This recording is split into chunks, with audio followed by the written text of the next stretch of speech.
Ciao San, oggi è il 25esimo giorno di quarantena, mi pare, e qua, almeno qua in Spagna, e volevo fare una cosina un po' diversa, anzi, volevo fare una cosa che era tra le mie idee iniziali quando ho aperto il canale, però ho lasciato un pochino da parte perché volevo presentarmi prima e vabbè, volevo raccontarvi il punto della situazione.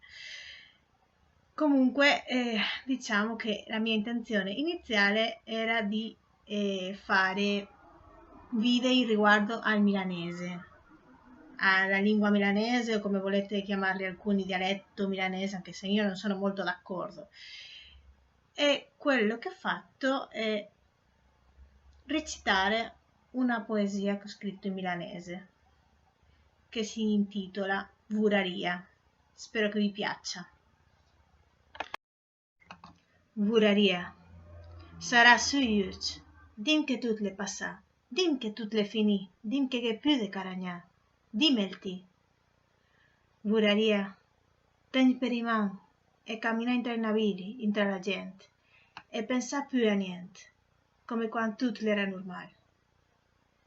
E ves rabiada con la gente che la cur e la ved minga su, perché la va sempre de fa. Vuraria, caminar per brera e pensar no, xapar un tram sense destinació, tornar-mo a ves mistesa. Tornar-mo.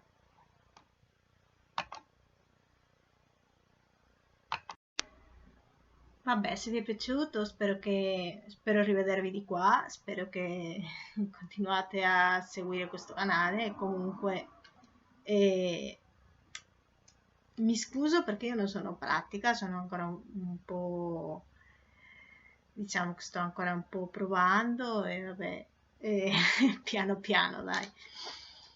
Niente, spero che vi sia piaciuto comunque. Vabbè,